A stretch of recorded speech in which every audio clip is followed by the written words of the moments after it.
વડોદરામાં રાજ્ય કક્ષાના શિક્ષણ મંત્રી પ્રફુલ પાનસરિયાનું મોટું નિવેદન સામે આવ્યું છે। સુરતમાં આરટીઆઈ એક્ટિવિસ્ટ દ્વારા સંકુલ સંચાલક પાસેથી તોડકાંડ મામલે મોટું નિવેદન આપ્યું છે। વડોદરાના બરોડા હાઈસ્કૂલમાં પ્રધાનમંત્રી નરેન્દ્ર મોદીનો વિદ્યાર્થીઓ સાથે પરીક્ષા પર ચર્ચા કાર્યક્રમમાં શિક્ષણ મંત્રી પ્રફુલ પાનસરિયા કાર્યક્રમમાં હાજર રહ્યા હતા અને વિદ્યાર્થીઓ સાથે વાતચીત કરી હતી। અને સુરતમાં આરટીઆઈ એક્ટિવિસ્ટ દ્વારા સ્કૂલ સંચાલક પાસેથી તોડકાંડના મામલાને લઈ શિક્ષણ મંત્રી અન્ય સ્કૂલ સંચાલકોને અપીલ કરી કે તમને કોઈ વ્યક્તિ બ્લેકમેલ કરી રહ્યો હોય તો શિક્ષણ વિભાગના અધિકારીઓને ફરિયાદ કરો। આવા લોકો સામે શિક્ષણ વિભાગ કડક કાર્યવાહી કરશે અને સ્કૂલ સંચાલકોને બ્લેકમેલ કરવું એ નહીં ચલાવી લેવાય। ઉપરાંત શિક્ષણ મંત્રીએ વડોદરાની હરણી દુર્ઘટના બાદ મામલે દુઃખ વ્યક્ત કર્યું હતું।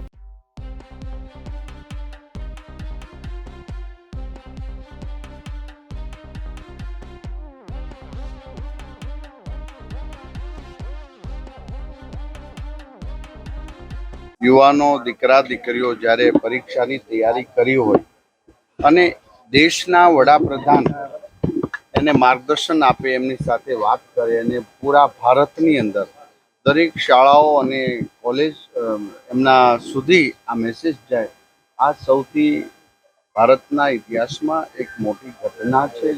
ગયા વર્ષે પણ એને આગલા વર્ષે પણ હતું। આ સમય એવો છે કે વિદ્યાર્થીઓને એક નાની એવી ટિપ્સ મળે, આ સમયે વિદ્યાર્થીને એક સરસ માર્ગદર્શન મળે અને આત્મવિશ્વાસ એમનો ખીલે, એ હેતુસર વિદ્યાર્થીઓમાં એક પોઝિટિવ ઉર્જાનું નિર્માણ થાય, પોઝિટિવ વાતાવરણ ઉદ્ભવે। તું કર્મ કર, ફળની આશા ન રાખ, એક સામાન્ય શબ્દ માણસને ઊભો કરતો હોય છે।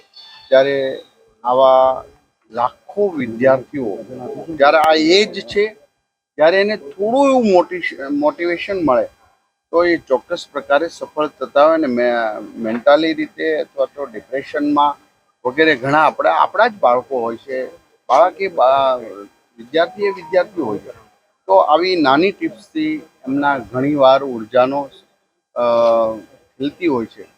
ત્યારે નરેન્દ્રભાઈ મોદી સાહેબના આ કાર્યક્રમની અંદર પૂરા ગુજરાત અને બધી જ જગ્યા પર મંત્રીશ્રીથી લઈને તમામ મુખ્ય અધિકારી, સાંસદ, MP, MLA બધા જ લોકો જે તે સ્થળ ઉપર ગયા છે અને આ કાર્યક્રમની અંદર હાજરી આપી છે। આજે હું વડોદરામાં આ શાળાના આ કાર્યક્રમની અંદર હું હાજર રહેતા ગર્વ અનુભવું છું, કારણ કે વડોદરા એક શૈક્ષણિક નગરી છે, એક સંસ્કારી નગરી। અહીંયાથી ઘણા મહાનુભાવોના જન્મ હતો ને, પણ એમના એજ્યુકેશન લીધા છે।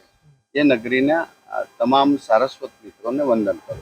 સર, એક ઘટના તમારા સુરતની જ છે, જેમાં ગઈકાલે જે આરટી એક્ટિવિસ્ટ દ્વારા એક મોટા સ્કૂલના સંચાલક પાસે 68 લાખ રૂપિયાનો તોડ કરવાનો મામલો સામે આવ્યો છે। એમાં આપે પોતે ઇન્ટરેસ્ટ લઈને આવી લેવા માંગતા નથી।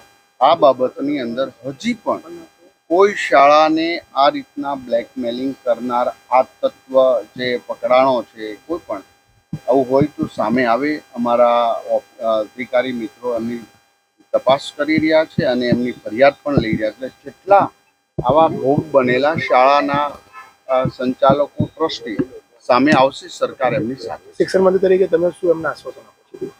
એ જ આશ્વાસન આપું છું, એમને કોઈ તકલીફ નહીં પડે, સામે આવે, એમને ન્યાય મળશે અને ફરી વખત આવા બ્લેકમેલરો ઊભા ન થાય તો કડક દાખલો બેસે। વડોદરાની ઘટના વિશે આપ જાણતા હો? વડોદરાના ઘટનામાં હું તે દિવસે રાતના અહીંયા હતો, ખૂબ સંવેદના સાથે એમને શ્રદ્ધાંજલિ મેં અર્પણ કરી હતી અને તપાસનો પોલીસ તપાસ શરૂ। મહેન્દ્ર સોલંકી, દિવ્યાંગ ન્યૂઝ, વડોદરા।